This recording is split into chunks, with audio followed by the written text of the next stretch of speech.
नमस्कार मंडळी, आज आपण बनवणार आहोत बनाना स्मूदी। त्यासाठी ना मी 2 केळी घेतले होते, ते व्यवस्थित म्हणजे साल काढून घेतले आणि बारीक असे चिरून घेतले होते। म्हणजे बारीक चिरा जाड चिरा असं काही नाही, कारण की आपण मिक्सरमध्ये फिरवणार आहोत। आणि त्याला चिरल्यानंतर ना मी एका भांड्यामध्ये काढून घेतलं वाटीमध्ये, आणि त्याच्यामध्ये काजू बदाम असं सगळं टाकलं। तुम्हाला जे हवे ते तुम्ही ड्रायफ्रूट घ्या तुमच्या आवडीनुसार। हे बघा, इथे मी काजू टाकले, बदाम टाकले, नंतर कोमट दूध टाकलं आणि हे सगळं मिक्सरमध्ये ना टाकून घेतलं। आणि मिक्सरमध्ये टाकल्यानंतर त्याच्यामध्ये ना मी थोडंसं मध टाकलं आणि हे मिक्सरला फिरवून घेतलं। हे बघा, आणि एका काचेच्या ग्लासामध्ये मी थोडंसं असं मध लावून घेतलं व्यवस्थित सगळीकडे। ते एकदम घट्ट होतं मध, त्याच्यामुळे ते सगळीकडे असं पसरलं नाही। आणि त्याच्यामध्ये मी ना ती स्मूदी टाकली,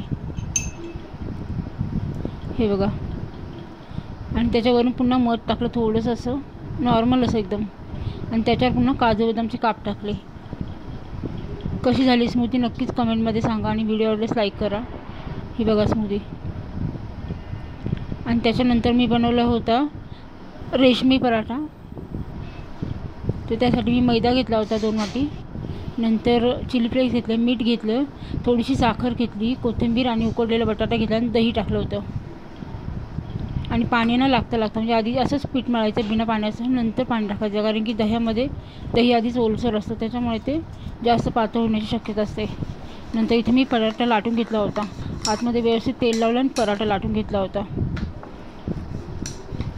हे बघा, छान असा लाटला जातो। त्याच्यानंतर मी पराठा शेकून घेतला, एकदम सुंदर पराठा झाला, जसं आपण कुलचा वगैरे बनवतो ना तसं झाला होता, खूप छान लागत होता।